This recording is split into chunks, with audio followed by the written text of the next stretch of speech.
Ever wonder what's really going on when a single cell in your body decides to go rogue?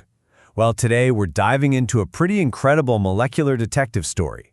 We're going to trace the exact blueprint a cell follows to get from a common, pretty harmless condition to a full-blown, incurable cancer. So our story really centers on two key players. On one hand, you've got this thing called MGUS. Yeah, it's a mouthful, I know, but it's actually super common. About 3% of people over 50 have it, and most of the time it's totally harmless. But on the other hand, you have multiple myeloma. This is a very serious, incurable blood cancer. And here's the connection. It almost always starts as MGUS. One's benign, the other's deadly. Now, the good news, if you can call it that, is that the risk of that jump from harmless to cancerous is pretty low, only about 1% each year. But when it does happen, the consequences are obviously devastating. And for scientists, figuring out what happens in that 1% of cases, well, that's a massive puzzle they're trying to solve. Which leads us to the big question, right? What is the molecular switch that actually gets flipped? What tells a perfectly stable, benign cell, hey, it's time to start this incredibly dangerous journey? That is the mystery we're going to unravel today. To get to the bottom of this, scientists really had to play detective at the molecular level. It wasn't enough to just look at the cell's DNA. That's just the instruction manual. They needed to see what the cell was actually doing in real time. And to do that, you have to look at the proteins. The field that does this is called proteomics. Here's a simple way to think about it. If DNA is the cookbook, then the proteins are all the little workers and machines inside the cell that are actually following the recipes and getting things done. So if you study the proteins, you get a live look at what the cell is up to, what its priorities are, and maybe even what it's planning to do next. So the game plan was pretty straightforward. First, they had to get the actual plasma cells from patients who had MGS and from patients who had multiple myeloma. Then, using some seriously advanced technology, they went in and identified and counted thousands of different proteins in every single one of those cells. And then came the fun part. They laid the protein blueprints side by side to hunt for the key differences. And this is where they hit gold. They didn't just find two distinct groups. The data pointed to a third, kind of in-between group. They called it MGUS-like, or ML. Now, these were patients who already had cancer, but their cells looked like they had just made the switch. This was the smoking gun. It was like catching the transformation red-handed. Because they found this crucial intermediate group, the researchers could finally put the events in order. And the very first step the cell takes on its path to becoming cancerous, well, it was something nobody expected. It wasn't about growing faster or getting more aggressive. Nope. The first move was all about quality control. See, you'd think a cancer cell would just go nuts and start overproducing everything, right? But what they found was wild. And I'm quoting the study here. The malignant myeloma cells actually make less of their main product, these proteins called immunoglobulins, than the harmless cells do.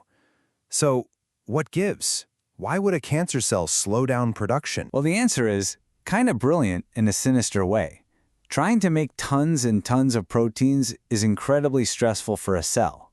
It leads to mistakes, junk proteins, and all this toxic buildup that can actually kill the cell. So to avoid that, the soon-to-be cancerous cell makes a strategic choice.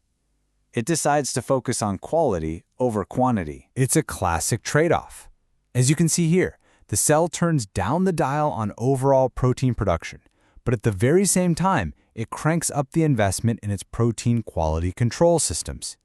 It's like a factory deciding to stop making cheap, mass-produced junk and retooling to make high-end, flawless luxury goods instead. And it really does retool the entire assembly line. It starts building more ribosomes, which are the little factories that make the proteins, to spread out the workload. It boosts something called EIF2 signaling. That's basically the master controller of the whole operation. And it even brings in these specialized proofreading tools like the EKC/Keops complex to make sure almost no mistakes get through. It's all about perfection. And here's why this matters so much. This isn't just some weird, quirky thing the cell does. The data is crystal clear.